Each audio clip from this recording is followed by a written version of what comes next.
Japan builds some of the most reliable motorcycles in the world, but not every model makes it.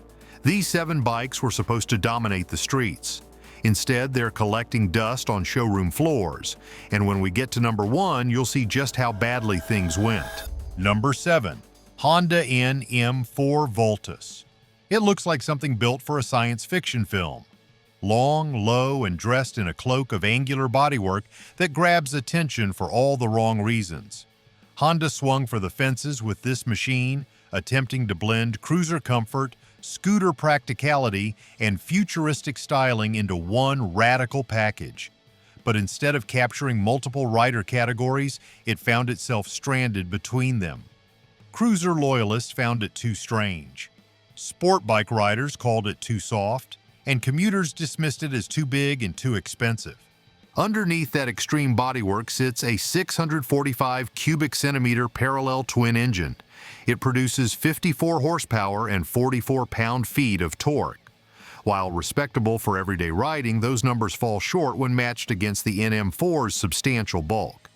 At 561 pounds, this is no lightweight. Riders expecting snappy performance were met with sluggish acceleration and a soft throttle response that made the bike feel more like a giant scooter than a true motorcycle. Honda equipped the NM4 with a dual-clutch automatic transmission, a system designed to eliminate manual shifting for a more accessible ride. But for many riders, that was the first strike.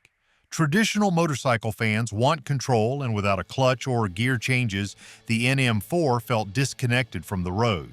Meanwhile, beginners, who might have appreciated the simplicity, were turned off by the aggressive styling and the steep base price of $10,999. The ergonomic layout didn't help matters. The 30-inch seat height was low, and the floorboard-style foot positioning leaned toward scooter geometry. The backrest, which flipped up into a passenger seat, was innovative but rarely used. Even comfort-focused riders found the bike awkward to maneuver at slow speeds or in traffic. Its stretched wheelbase and low-slung profile gave it straight-line stability, but that came at the cost of nimbleness. The digital instrument cluster, oversized fairing, and unconventional handlebar layout further confused its identity. Riders used to clean and simple setups found the controls overly complicated. Honda tried to create a cockpit that felt like a spaceship, but it ended up feeling like a prop. The unconventional switchgear and angular mirrors just made things worse. On the highway, wind protection was decent, but around town, the wide body panels made tight navigation difficult. Then there's the styling: sharp plastic lines, massive side panels, a headlight assembly that looks like it belongs on a combat robot. The NM4 was meant to stand out, and it certainly did, but not always in a good way. The design was inspired by Japanese anime and urban military themes, but American riders found it confusing at best and off-putting at worst. Some younger riders might have appreciated the bold design, but very few were interested in paying nearly $11,000 for something that rode more like an appliance than a machine. Despite Honda's efforts to innovate, the NM4 ultimately failed to find its audience. It was too unconventional for the cruiser crowd, too soft for performance enthusiasts, and too expensive for everyday commuters. It tried to do too much and ended up doing too little well. Today, it stands as one of Honda's most bizarre experiments, remembered more for its looks than its ride. From space-age weirdness to old-school confusion, this next bike proves retro isn't always a win. We did the digging so you don't have to. Subscribe for more videos like this. Number 6. Suzuki Katana. There was a time when the name Katana meant something. In the early 1980s, the original model was a radical design statement, instantly recognizable and undeniably aggressive. It carved out a niche in the motorcycle world with its futuristic bodywork and bold performance. Fast forward several decades, and Suzuki attempted to revive that legacy with a modern version aimed at nostalgic riders and new fans alike. But instead of setting the market on fire, the updated Katana struggled to ignite any real interest at all. The updated model was built on the same foundation as the GSX S1000, which itself is based on the legendary GSX-R 1000 sport bike. That means the Katana features a 4-cylinder engine with a displacement of 998 cubic centimeters, producing 148 horsepower and 79 pound-feet of torque. On paper, those are impressive numbers, especially for a bike that promises everyday usability and thrilling weekend rides.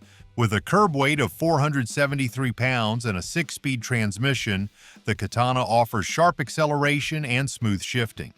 It comes with modern touches like traction control, ABS braking, and fully digital instrumentation. The ergonomics are more relaxed than a true supersport, giving it a more upright riding posture. And this is exactly where the problem starts. Sport bike riders found it too tame, too upright, too heavy, and too far removed from the aggressive, lean-forward feel of a real supersport. At the same time, casual riders who might have considered it were put off by the styling. The updated Katana tried to merge old-school design cues with a modern twist, but it ended up looking confused. The squared-off headlight, slab-sided tank, and stubby tail section failed to resonate with either purists or newcomers. The price did not help its case either. With a starting price of $13,499, the Katana finds itself in direct competition with more refined or more versatile machines. For just a little more, buyers could opt for bikes that offer more comfort for longer rides, more features for touring, or more raw edge for track days. Even within Suzuki's own lineup, there are more balanced options for sport touring. Comfort and practicality were also limiting factors. The Katana's seat height is set at 32.5 inches, not particularly high, but paired with a slightly forward-leaning position, it left some riders feeling cramped on longer rides. The windscreen is short and does little to deflect wind at highway speeds. And while the suspension setup is solid for spirited rides, it can feel stiff during everyday use or on rough pavement. Despite being powered by a proven engine and offering strong performance, the Katana never quite found its identity. It was not a full-on sport bike, not a comfortable standard, and not quite a naked bike either. It landed somewhere in the middle, and that indecision cost it a place in many garages. Riders today are more particular with their choices, especially at this price point, and the Katana failed to deliver a clear reason why someone should choose it over the alternatives. The Katana might have slashed itself out of the market, but the next one could not find its lane at all. Number 5. Yamaha Bolt R-Spec. Designed to compete directly with the Sportster lineup, this machine set out to deliver a stripped-down, no-nonsense cruiser experience with Japanese reliability. It had all the visual cues of a classic American bike: low stance, peanut-style tank, and chunky tires. But what it lacked was soul. Riders looking for a true cruiser experience often passed on it, while newer riders found better options elsewhere for less money. The result? A bike that looked the part but just couldn't claim the throne. Powering this machine is a 942 cubic centimeter air-cooled VI twin engine. It produces 51 horsepower and 52 pound-feet of torque, respectable figures on paper, but the delivery feels flat compared to its rivals. The engine has a good rumble and low-end torque, but lacks the raw, thumping character that cruiser purists crave. Riders who grew up with the deep, mechanical feel of older V-twins found this one too smooth, too polite, and not nearly as visceral. Its 5-speed transmission pairs well with the engine in urban riding conditions, but on the highway it feels a bit under-geared. At 65 miles per hour, it's already revving high, making long-distance rides less comfortable. Combine that with a low 30-inch seat height and mid-mounted controls, and you get a ride that works well in city traffic, but starts to wear out its welcome on longer routes. At 542 pounds, the bike handles decently at low speeds, but that weight becomes more apparent during quick maneuvers or tight parking. The styling is clean and minimal, with blacked-out finishes, a round headlight, and short fenders giving it a custom-inspired look right out of the box. But this design choice also worked against it. While it looked neat on the showroom floor, it left little room for personalization, and for cruiser riders, especially Harley loyalists, customization is part of the lifestyle. The aftermarket for this bike never took off in the same way, limiting the appeal for riders who like to make their machine their own. Then there's the price. With a starting cost of $8,599, the value equation becomes a little blurry. While the build quality is solid and the performance reliable, many riders find themselves asking, why not just buy a used Sportster with more character and a larger support network? Or even stretch the budget for a Scout with more power and better resale value? That dilemma left this bike caught in an awkward middle ground, neither cheap enough to undercut the competition nor special enough to rise above it. The ride quality is another area that drew mixed reviews. The suspension is firm, almost too firm, especially in the rear. Riders under 180 pounds might find it tolerable, but heavier riders report feeling every bump and crack in the pavement. The seating position also puts more weight on the lower back during longer rides, leading many owners to replace the stock seat early on. This is not a bad motorcycle. It starts every time, handles predictably, and carries Yamaha's reputation for durability. But that just wasn't enough to win over the American cruiser crowd. In a segment where emotion, culture, and tradition matter just as much as reliability, this bike simply didn't deliver the full package. It was Yamaha's answer to the Sportster, but most riders never asked the question. If that was Yamaha trying to be Harley, the next bike tried to be everything at once and failed at all of it. Number 4. Honda DN01. There are motorcycles that break molds, and then there are motorcycles that break logic. This one tried to be everything at once, a sport bike, a cruiser, and a scooter, all packed into one machine. What it ended up being was a confusing, overpriced oddity that didn't satisfy any rider segment. The styling was futuristic. The transmission was automatic. The riding position was relaxed. But somehow the whole package never came together in a way that made sense for the American motorcycle buyer. At the heart of this bike is a 680 cubic centimeter V twin engine delivering 61 horsepower and 47 pound-feet of torque. Those numbers are modest, not terrible, but far from thrilling, especially when matched to the bike's weight and intended price tag. This was supposed to be a premium motorcycle, yet its performance never lived up to the hype. The engine was reliable, but it lacked the raw torque that cruiser riders love and the high revving punch that sport bike fans expect. It landed squarely in the middle with very few riders looking for exactly that. The transmission, dubbed the human-friendly transmission by Honda, was a continuously variable automatic system. Riders didn't have to shift gears at all. While that might sound convenient to non-riders or beginners, it was an instant turnoff to motorcycle purists. Cruiser fans, who value the feeling of pulling through gears and hearing their V-twin engine work, were unimpressed. Sport bike riders laughed it off entirely. And scooter riders, they already had lighter, more affordable options that made more sense for city commuting. Weighing in at 595 pounds, this machine was no lightweight. That weight became a real issue when maneuvering at low speeds or in tight urban environments. It did feel planted on the highway, but its soft suspension and lack of cornering agility made it uninspiring in anything but a straight line.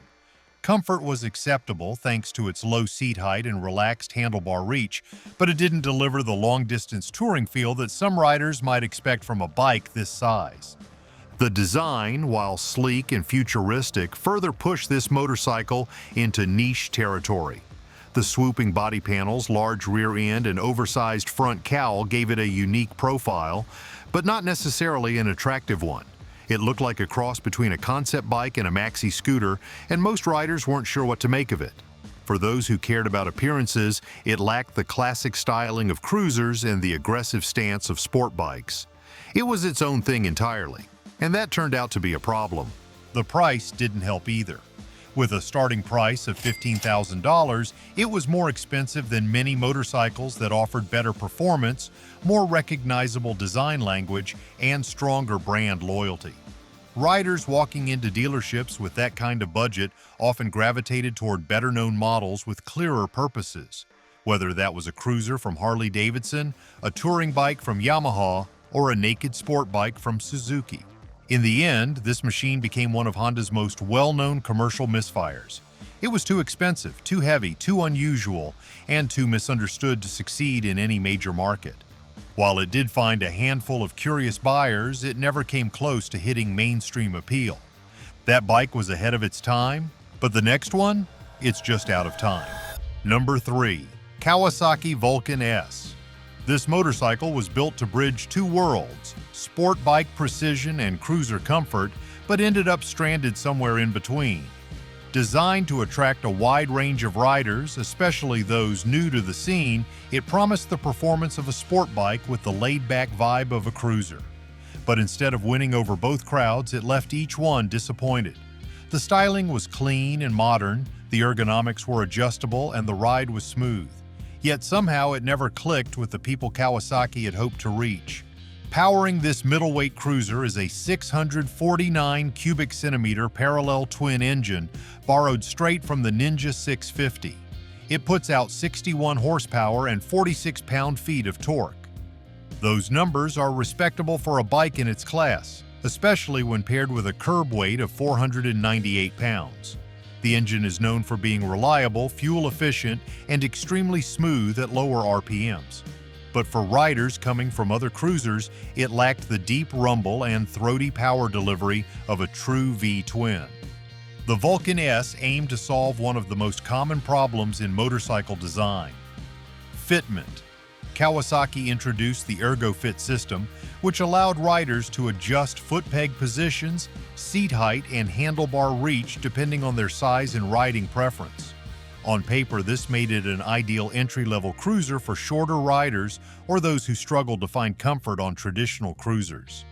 The low seat height of 27.8 inches gave confidence to new riders, and the upright posture made longer rides easier on the back. But cruiser buyers are often more than just practical.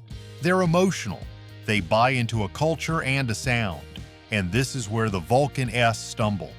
The parallel twin engine, while practical, simply does not sound or feel like a cruiser engine. It lacks the pulse, character, and shake of a V-twin. When experienced cruiser riders twist the throttle, they expect a certain kind of response, and the Vulcan S just does not deliver that visceral feedback. Meanwhile, sport bike riders looking for a more relaxed ride often found the Vulcan S underwhelming. Though it shares an engine with the Ninja, it does not share its attitude. The throttle response is gentler, the handling is slower, and the suspension is tuned more for comfort than performance.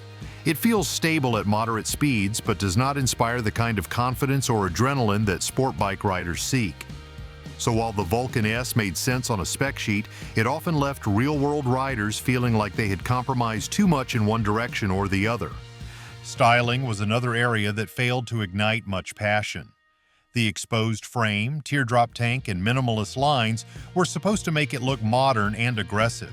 But for many riders, it just looked unfinished. It did not have the chrome-heavy flash of a classic cruiser, nor did it have the purposeful edge of a stripped-down bobber.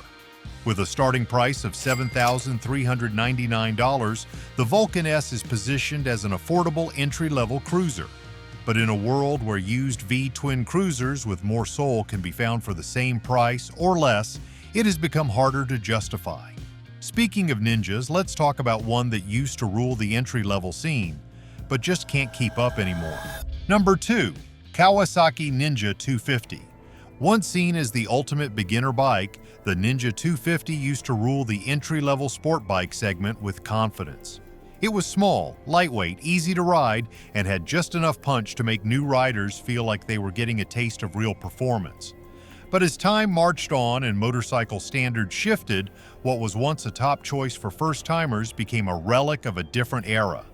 Outgunned, outdated, and increasingly ignored on showroom floors.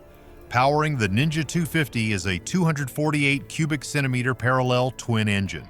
It delivers 29 horsepower and 18 pound-feet of torque. For its time, those numbers were competitive. The bike offered enough grunt to handle back roads and light city traffic, and it delivered a predictable and confidence-inspiring power band that helped beginners learn the ropes without being overwhelmed.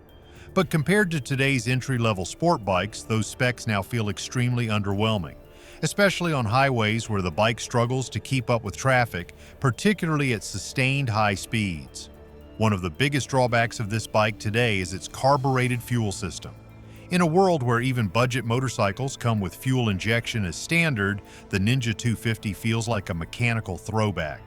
Carburetors require more frequent maintenance, manual tuning, and can be finicky in cold weather or high-altitude conditions. New riders who are just learning to shift gears don't want the added hassle of warming up a cold carburetor or adjusting fuel mixtures by hand. Fuel-injected rivals offer a smoother, more reliable experience with fewer headaches. At 293 pounds dry and a 30-inch seat height, the Ninja 250 is easy to throw around. It's still light and forgiving, and that makes it appealing on tight urban roads or for short commutes. But the soft suspension and limited braking performance are also starting to show their age. It comes with a basic single front disc brake, and the stopping power leaves much to be desired compared to modern setups with dual discs and ABS. On twisty roads, the suspension can feel vague and underdamped, reducing rider confidence during aggressive cornering or uneven surfaces. Styling is another area where this bike has fallen behind. The original Ninja 250 has a narrow fairing, small wheels, and an upright stance that no longer feels modern. As competitors pushed forward with sharp angles, LED lighting, and aggressive bodywork, the older Ninja began to look plain and outdated. Riders today want a bike that looks fast even when standing still, and that's not the visual language the Ninja 250 speaks anymore. Then there's the pricing issue. With a base price of $4,499 when new, it was a great deal back in the day. But now, riders looking for an entry-level sport bike are more inclined to spend a little more for the Ninja 400 or the Yamaha R3. Both of those bikes offer more power, better tech, sharper styling, and improved long-term value. Even used Ninja 250s are being passed over in favor of newer machines that offer much more for not much more money. What was once a no-brainer recommendation has become a tough sell. Riders expect more from beginner bikes now, more performance, more safety features, and more modern engineering. And while the Ninja 250 will always hold a nostalgic place in motorcycle history, that alone isn't enough to keep it alive in today's market. From underpowered to overpowered, the final bike on this list proves even legends can lose their crown. Number 1. Suzuki Hayabusa. No other name in the world of sport bikes stirs up quite the same reaction. For decades, the Hayabusa was known as the king of speed, a symbol of dominance, performance, and bragging rights. When it first hit the streets in the late 1990s, this machine shattered expectations and blew past speed records. But in today's riding world, the story has changed. What was once a must-have for thrill seekers has now become one of the most difficult motorcycles for dealerships to move.